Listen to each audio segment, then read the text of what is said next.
I'm at Vöcklerbruck station, heading to Salzburg to do the Sound of Music tour. My Austrian relatives have never done this tour. Sound of Music's not a really big deal in Austria as it is in England, but I'm really excited, so I'm going to bring you along. Mum, you're Austrian. Do your relatives watch the Sound of Music in the way English people do? No. They don't know anything about the film. they don't know the music. They just don't even know the actor's name, nothing. Step one is Mirabelle Gardens. I think this is where they did the dancing when they're doing So Do La Fa. That's it, right? I think so. We'll find out. So you can probably, in your mind's eye, not my mum, who's walking past, you can probably see them walking up the stairs, and down the stairs and singing. So this is the fountain that they danced around. You'll definitely know this if you've seen the film. So our tour guide Sabina just told us that Christopher Plummer was quite upset when it was nominated for so many Oscars because he wasn't a fan of being involved in the film. He stayed at the Hotel Bristol because he liked to party a lot and he thought that was the right place to stay, while Julie Andrews, who had an 18-month-old daughter, stayed in the Secker, and apparently she was upset that she couldn't join in these parties because everyone would go there and have drinks and fun, and she couldn't go. Okay, so we are moving on to our next location and leaving Schloss Mirabelle. So Sabina just told us that the real Maria wasn't a nun at all. She was an English teacher, but they turned that into the Hollywood version, which was a nun. But the one thing that was true completely is that his first wife, who died of scarlet fever shortly after giving birth to their 7th child, and by the way, Maria and Captain Von Trapp went on to have 3. His first wife loved music and singing, and they all sang, and then when she died, he was suffering from real heartache and did not enjoy the sound of music, and Maria brought that back into his life, and that bit they took in the film faithfully. This is the view from Kloster Nonnberg. Sensational. These are the gates where the children come to visit Maria, and also where they sing How Do You Solve a Problem Like Maria? So in the film, this is where Maria is a novice. However, in real life, she was an English teacher here and taught the nuns English. So there is a crossover there.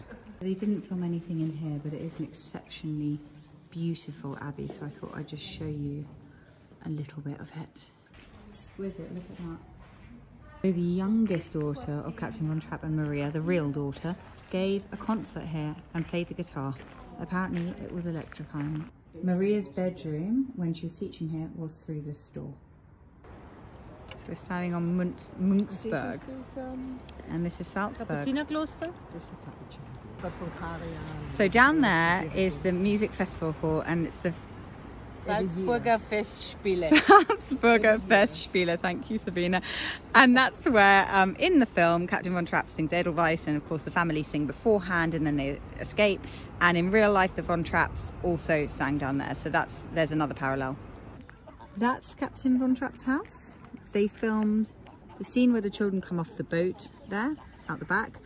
They filmed the scene where Maria dances with the younger son, the Ländler, and then Captain Von Trapp cuts in, and also where the Baroness and Captain Von Trapp break up on the balcony. That was all filmed right there. I'm just going to zoom in a little bit so you can see it. Here we go. It's now a hotel, but there's no restaurant because they didn't want people to come in and buy something small so that they could see the view. So basically you can only sleep there.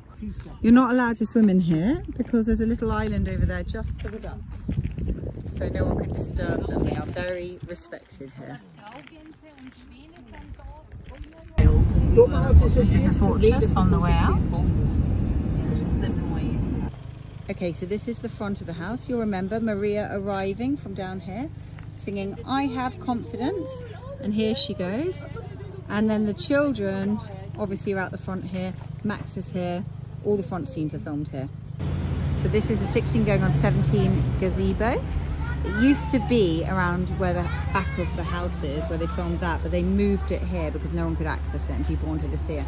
This is the real Von Trapp house, so the original where they lived, which is not in the film at all, but which we thought worth going to have a quick look at.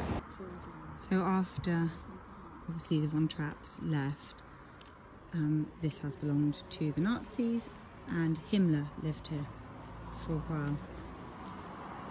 So this is on the way to the churchyard at St. Peter's, which is where the scenes where they were hiding were partially filmed.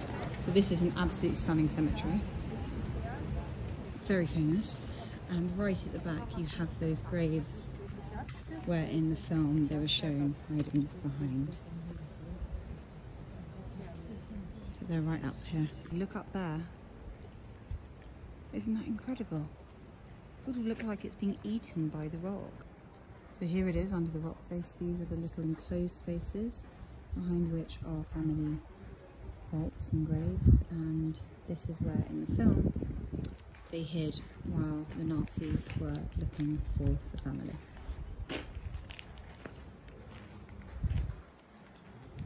Okay, so it's the next day, so technically I'm not on the Sound of Music tour anymore, but we've come to somewhere called Mondsee, which is where they used the church, the interior of the church, to film Maria's marriage to Captain von Trapp. I'm going to show it to you now.